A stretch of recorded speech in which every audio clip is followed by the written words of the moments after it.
We love Easter, don't we? It's such a time of great happiness. The very first Easter took place 2,000 years ago, when Jesus died on the cross and rose to life again. The friends of Jesus still follow him and know his love in their lives. So let's see the very first Easter story. Sometimes when we read our Bibles, we like to imagine that we are really there, that we are watching as the story unfolds.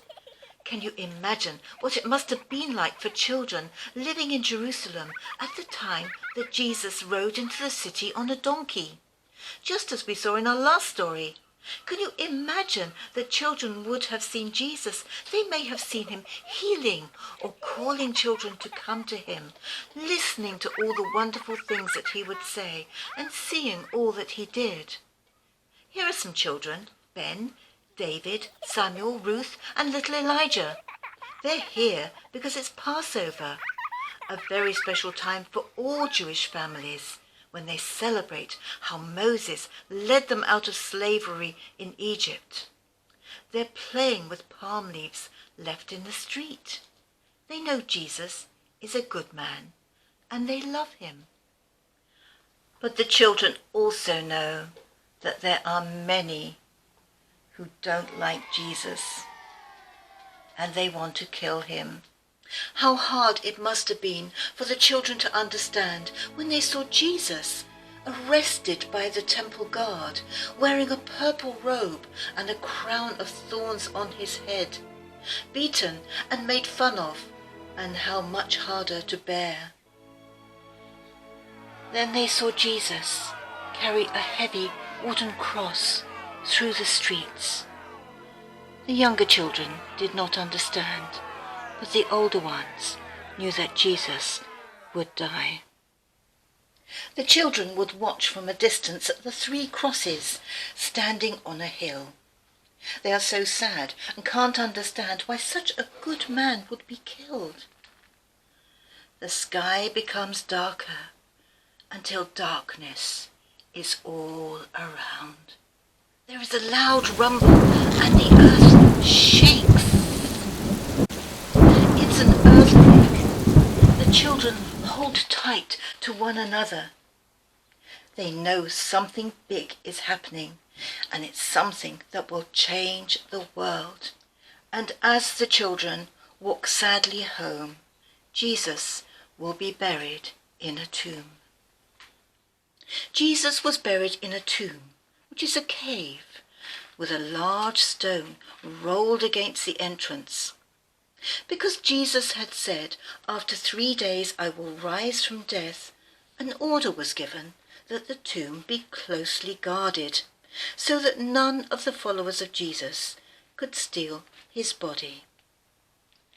The day after the Sabbath, Mary Magdalene and another woman named Mary came to look at the tomb. There was a strong earthquake, and an angel of the Lord came down from heaven. He rolled away the stone. Then the angel sat on the stone. He was shining as bright as lightning, and his clothes were as white as snow. The soldiers guarding the tomb were frightened, and they shook with fear, and then they became like dead men. And the angel said to the women, "I know that you are looking for Jesus, the one who was killed on the cross, but he's not here. He has risen from death, as he said he would. Come and see the place where his body was buried. Go quickly and tell his followers. Say to them, Jesus has risen from death. He has gone into Galilee, and he will be there before you. You will see him there." Then the angel said, "Now I have told you." The women left the tomb quickly. They were afraid, but very happy. Suddenly, Jesus met them, and they worshipped Jesus. And Jesus said to them, "Don't be afraid. Go and tell my brothers to go into Galilee, and they will see me there." So the women went to find the disciples.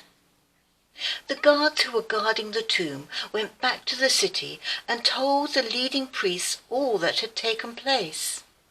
The priests paid the men a lot of money to say that the followers of Jesus came in the night and stole the body while they slept.